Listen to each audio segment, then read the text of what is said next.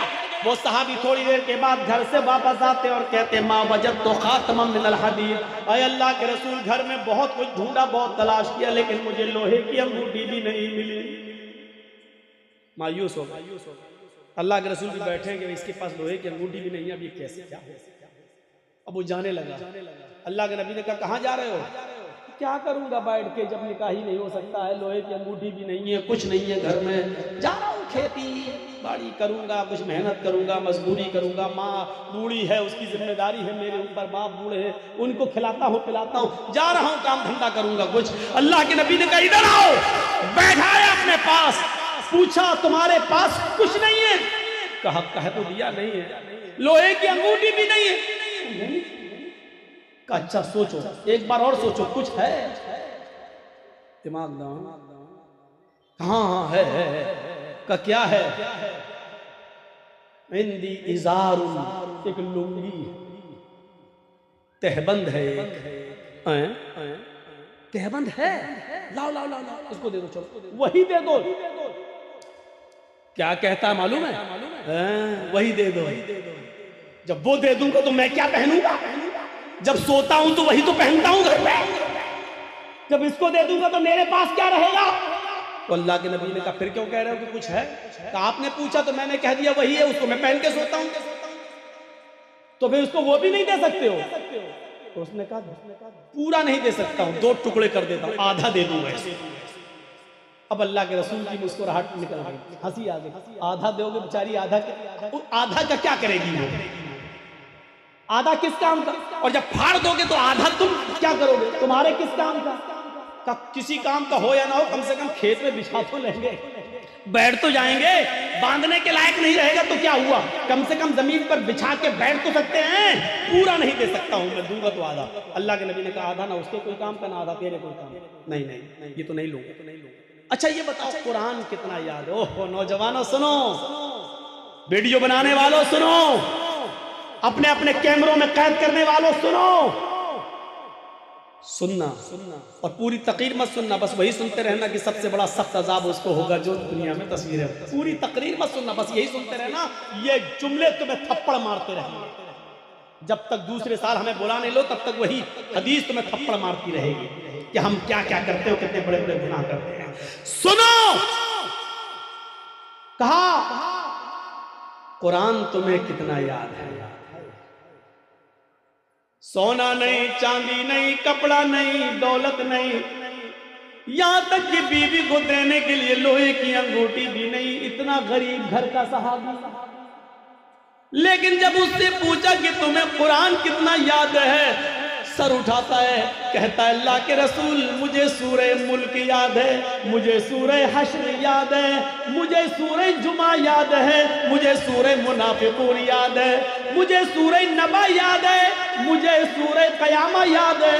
اللہ کے نبی نے فرمایا کیا تمہیں اتنی صورتیں یاد ہیں؟ کہا ہاں. آپ نے کہا کیا تم مجھے منہ زبانی بغیر دیکھے سنا سکتے ہو؟ اس نے کہا. آپ نے کہا اتنی صورتیں تمہیں یاد ہیں؟ اس نے کہا ہاں. کہا پھر یہ کیوں کہتے ہو کہ میرے پاس کچھ نہیں ہے؟ تمہیں اتنی صورتیں یاد ہیں، کیا تم ان صورتوں کو اپنی بیوی کو یاد کرا دو گے، اس عورت کو یاد کرا دو گے جس کے ساتھ میں تمہارا نکاح کرنا چاہتا ہوں؟ اس نے کہا ہاں میں کرا دوں گا. اس عورت سے پوچھا اگر تیرے شوہر کے تیرے نکاح کے مہر میں اگر قرآن کی ان صورتوں کو میں مہر بنا دوں اور انہی صورتوں کو تو اپنا مہر مان لے تو کیا تو اس سے نکاح قبول کر لے گی؟ کیا ان قرآن کی صورتوں کو اپنا مہر مان لے گی؟ کہنے لگی روتے ہوئے اے اللہ کے نبی، جس عورت کی شادی میں، جس عورت کے نکاح میں قرآن کی صورتیں مہر بن جائیں، اس سے زیادہ بابرکت نکاح کس کا ہو سکتا ہے؟ اس سے زیادہ پاکیزہ نکاح کس کا ہو سکتا ہے؟ پھر اللہ کے نبی نے ان صورتوں کو ہی مہر بنا دیا اور اس کے بعد نکاح پڑھا دیا. اس عورت کا نہ کوئی باپ تھا، نہ چچا تھا، نہ بھائی تھا.